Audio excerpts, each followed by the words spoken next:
It's no secret that privacy is a commodity these days. From the scandals that surround Facebook to WikiLeaks, it's obvious that most people are being monitored without their consent on a daily basis. But it's easy to become complacent with the technology we use and the information we provide without a second thought. But this is not always wise. Today we're exploring 10 ways the government watches you.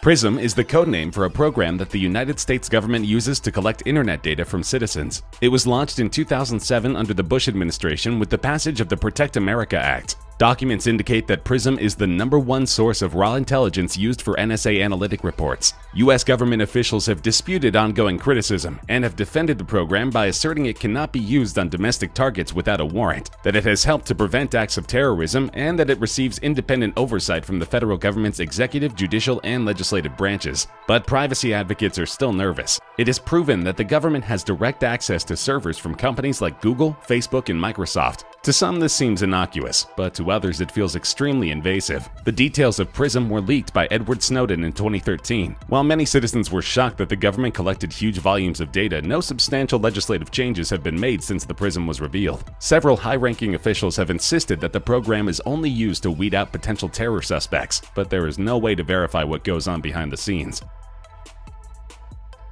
One of the National Security Agency's most powerful tools of mass surveillance makes tracking someone's internet usage as easy as entering an email address, and provides no built-in technology to prevent abuse. The NSA's X-Keyscore program, first revealed by The Guardian, sweeps up countless people's internet searches, emails, documents, usernames and passwords, and other private communications. X-Keyscore is fed a constant flow of internet traffic from fiber optic cables that make up the backbone of the world's communication network. As of 2008, the surveillance system boasted approximately 150 field sites in the United States, Mexico, Brazil, United Kingdom, Spain, Russia, Nigeria, Somalia, Pakistan, Japan, and Australia, as well as many other countries, consisting of over 700 servers. According to a 2009 document, some field sites received over 20 terabytes of data per day. This is the equivalent of 5.7 million songs, or over 13,000 full-length films. Many are critical of this program because of how unsophisticated it is. The NSA accesses the data using a standard browser like Firefox or Chrome, and the system is entirely susceptible to hacking, making all of this data vulnerable. Here's one which might make more sense in the context of our daily lives. The New York Civil Liberties Union revealed in 2015 that the state of New York was storing the data of all participants in their E-ZPass system. The only surprising thing is that information was not just recorded at toll booths. There were stations set up all over the state, seemingly with no purpose other than surveillance. The surveillance sites are referred to as stingrays. Stingray is the commonly used term for a cell site simulator, a briefcase-sized surveillance device that allows the police to spy on cell phones in the area by mimicking a cell phone tower. Stingrays allow the police to pinpoint and track a person's location, collect the phone numbers that a person has been texting and calling, and in some configurations intercept the contents of communications. Though the story broke in New York, the ACLU has identified 75 agencies in 27 states in the District of Columbia that own stingrays. But many agencies continue to shroud their purchase and use of stingrays in secrecy. Toll collectors are also unveiling a wide array of license plate readers in sites far from any designated toll collection site, prompting the question, what are these sites attempting to monitor? A biometric is a way to identify someone based on physical characteristics, fingerprints, DNA, retinas, voice, face, or even gait, among others. These simple measurements add up to an extraordinary threat to privacy when they are collected, analyzed, and stored in readily searchable databases. Edward Snowden revealed that in 2 years alone, the NSA has collected webcam footage from almost 2 million citizens. Yes, in case you didn't know, the government can remotely access your webcam and monitor you from your own computer. And they are capturing your personal moments as well. 11% of the data was flagged as containing nudity. And bear in mind, this was only between 2008 and 2010. In the decades since, millions of hours of video have been recorded and sit in anonymous government servers. This data can be used to identify citizens in public using surveillance cameras. Like something out of a science fiction movie, users can also be identified with their fingerprints and other data that they volunteer to tech companies. Though this data is encrypted, the government has been able to exploit fully encrypted data in the past. A 2010 memo describing a briefing about the NSA for the United Kingdom's Government Communications Headquarters mentions, cryptanalytic capabilities are now coming online. Vast amounts of encrypted internet data which have up until now been discarded are now exploitable. It's no secret that our smartphones are monitoring us every minute of every day. Most sensible people know to cover their cameras with tape when they're not being used. But the reality is our smartphones monitor much more than our internet usage. Most apps and even malevolent third-party sources can access both the front and back cameras, upload pictures without your permission, run facial recognition, detect if you're alone, and live stream your camera on the internet. We found that thousands of popular apps have the ability to record your screen and anything you type, David Chaffness told Tech Explorer. That includes your username and password, because it can record the characters you type before they turn into those little black dots. Using something as simple as a PDF file, hackers and the government alike can gain total control of your phone or computer. While it sounds like a dystopian future, all of these things are happening around us every day. A recent study from Northeastern monitored more than 17,000 apps on Android phones and concluded that many were actively sending and receiving photos and videos from users' phones, even while the app was not in use. For the most part, this data is simply turned into valuable market data, but in the wrong hands, it could be deadly.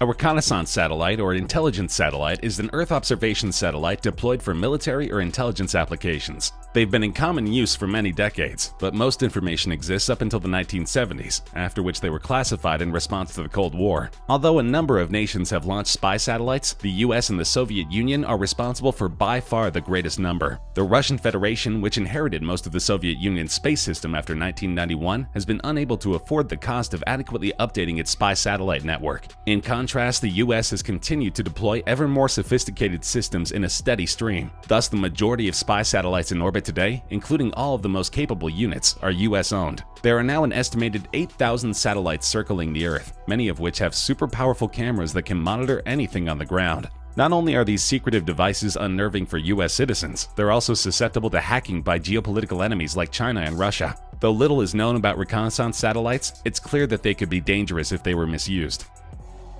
This is another trope that seems like it's right out of a spy movie. Bugging is a reality of law enforcement today. The Drug Enforcement Administration and other agencies regularly sell bugged phones to known criminals, holding on to the encryption key so they can continue to access their data for years in the future. That revelation is detailed in a new report from Human Rights Watch, along with a 2015 email that shows the DEA had expressed interest in using smartphone malware from Italian company Hacking Team to spy on multiple suspects' locations. Together, they illustrate a potentially chilling practice on the part of the US government to preemptively plant spy devices on suspects. They also shed light on actions by federal law enforcement that aren't necessarily illegal but do test the boundaries of surveillance and potentially subject non-targets to federal snooping. This becomes a legal gray area because the officials do not receive consent from a court before they sell the bugged phone. Normally, it would require a judge's approval, much like a search warrant. However, the evidence gathered using this method has held up in court, and many fear that the government will become bolder in its bugging practices.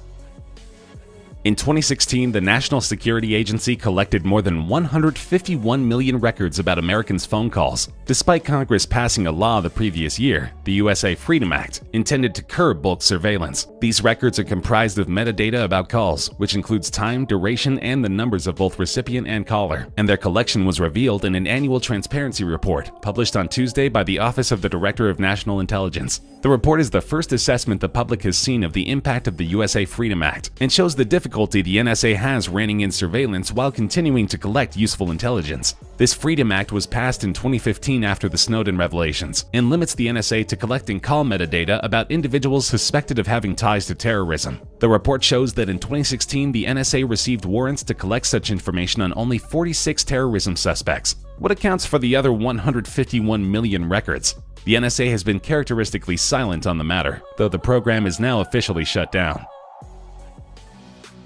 This isn't just a cliche from spy movies. Law enforcement really does use unmarked vans for surveillance. A state judge has ordered the New York City Police Department to release records on a secretive program that uses unmarked vans equipped with X-ray machines to detect bombs. The ruling follows a nearly 3-year legal battle by ProPublica, which had requested police reports, training materials, contracts, and any health and safety tests on the vans under the state's Freedom of Information law. The New York Police Commissioner was silent on the matter and refused to answer how often cops bombard places, vehicles, or people with radiation, or if there are health risks for residents. The official policy of the NYPD is that the vans are not used to scan people for weapons. Rather, the intent is to monitor dangerous individuals and their homes. But as with any misunderstood technology, people are wary of those answers. The X-ray vans at issue are essentially a version of older airport body scanners mounted on a truck, Only 3 years ago, airline passengers routinely went through X-ray machines known as backscatters at major airports, such as Los Angeles International, New York's John F. Kennedy, and Chicago's O'Hare. But citing privacy concerns, the TSA removed body scanners that emit X-rays and replaced them with machines that use technology that is considered less invasive and safer. But X-ray vans continue to be used by law enforcement agencies. It's no secret that smart appliances can be extremely convenient. Whether we use them to play a song remotely or turn out the lights from another room, they can save us valuable time during our day. But they also represent a huge tool for law enforcement. Any device connected to the internet, meaning the vast majority, can be infiltrated and used to incriminate a suspect. For instance, a 2016 Arkansas murder case was determined through audio claimed from an Amazon Echo device at the scene of the crime. But the fact is, this is actually not a new revelation in the world of surveillance. The police have been using these kinds of records since around 2000. Using services like SiriusXM and OnStar, the cops have been triangulating the location of suspects for many years. In fact, these services can be used to continually monitor an individual's location without a warrant. Unless you drive a clunker with no bells and whistles, chances are your car is susceptible to car tapping.